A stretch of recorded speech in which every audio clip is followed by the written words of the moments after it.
Hi, second grade. Welcome back. Today we're finally going to be finishing up our food weavings. Who could tell me in their own words what is a weaving?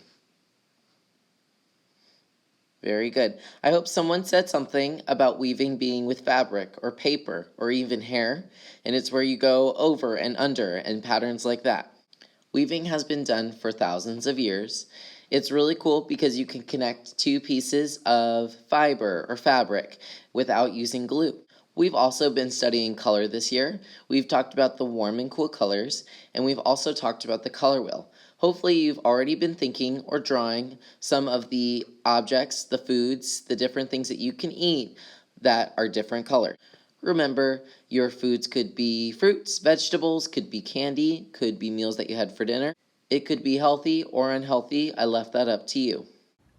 Last time, we finished up our weavings. If you weren't here last time, what we did was we glued these down to make sure that they were nice and that they wouldn't pop up. Then, on a separate sheet of paper, we drew our color wheels, which we'll be cutting out today. We did not color them. What we did was we wrote the colors, and then we created foods on the inside of these little slices that were the colors of those foods. So, if you had a red, you could draw an apple. For instance, with mine, I had orange, so you could do a pumpkin. And you went around the entire color wheel. If you're ever confused, I have a color wheel here, and then also there's a little rainbow mural right here, so you can see the order of the colors. I'm going to do this one more time for those who weren't here. If you have already found yours, fantastic. Then you are already ready to start.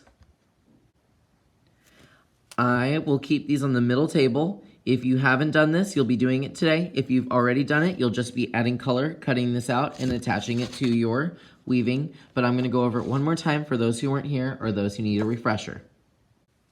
When you get this piece of paper, the first thing that I would do is write your name on it in our class code if you haven't already. Then you're going to label the different parts.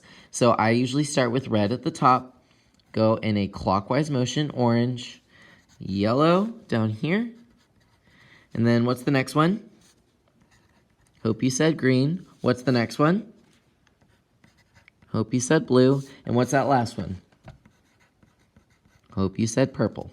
Inside the green folders that I should be passing out, you're going to see some examples. Here's an example of one that's not colored, where I came up with different foods for those colors.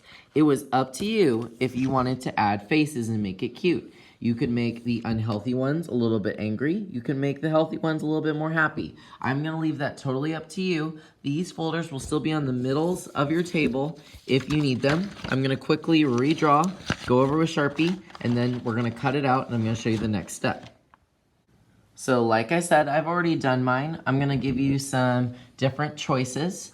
Remember, you could put faces on them if you wanted to. For red, I'm going to do a red piece of candy. Orange, I'm going to do a muffin. Yellow, this time, I'm going to do a refreshing glass of lemonade. Green, I'm going to do celery. Blue, I'm going to do blueberries. That's a really hard one to guess, and maybe you guys know more blue foods than I do. Purple, I'm going to do an eggplant this time. Once you have all of your foods, you can go over with Sharpie. Like I said last time, hopefully you heard me, is that I want you to go over all the lines that you can.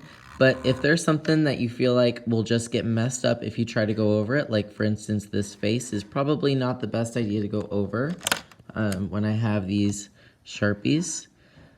You don't have to. If you don't want to or you're afraid it's going to mess it up, you don't have to go over every single line with Sharpie. I would like it if you did, but like I said, it may not be possible with all of your small little drawings that you're creating that you can go over every single line without messing it up. Once you have gone over every single line that you can, returned your Sharpie to the middle table, you're going to spend most of your time today adding color. You can add color using marker. You could use crayon. I'm also going to put some colored pencils on the middle table that you could use as well. You could use all three if you really wanted to. Once you've colored these, then you can cut this out.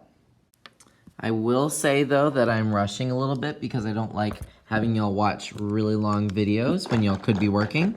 But I really rushed the coloring. You could do a way better job than me. When you are done coloring, like I said, you're going to cut this out. Take your scissors, hold them correctly, and cut them out. The next part is super important, so I hope that you're listening. The next thing we're gonna do is we're going to glue our color wheel plates beautifully onto our weavings.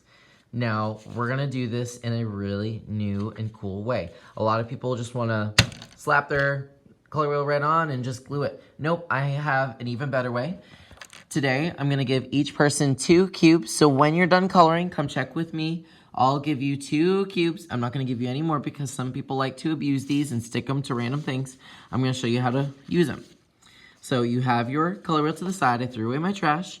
On the bottom, there's these little white stickers. You're gonna try your best. You may need a friend with nails to help you. Just peel off the sticker, and you're gonna put them almost side by side. Let's see if I can come up with a better way. So let's say my other color was, I don't know, this yellow one. So like I said, peel off the random sticker, put them about, I don't know, a finger length apart, side by side like this. So you have 2 cubes side by side. Then you're gonna take your Elmer's glue from the bin. On each of these little cubes that you put just a finger apart, give it a little dot of glue. Close your glue, don't let it dry out overnight or I will find you. And then you're going to put your plate on top and then hold it for a few seconds. Let's count together. 1, 2, 3, 4, 5, 6, 7, 8, 9, 10. So the cool thing about this is when people see it, they're gonna think it's 3D. It's gonna look like it's coming right off the page because it is. There's these little things holding it up. So that'll be really cool. When you're done with this, make sure that I can see your name. You may want your name at the bottom left-hand corner so people can see it legibly without turning their head. You're gonna put this on the drying rack. When you have done that, come check with me. I wanna see that you cleaned your table and you can choose a new activity. All right, guys, work hard today. Don't rush, and I'm excited to see your color wheels.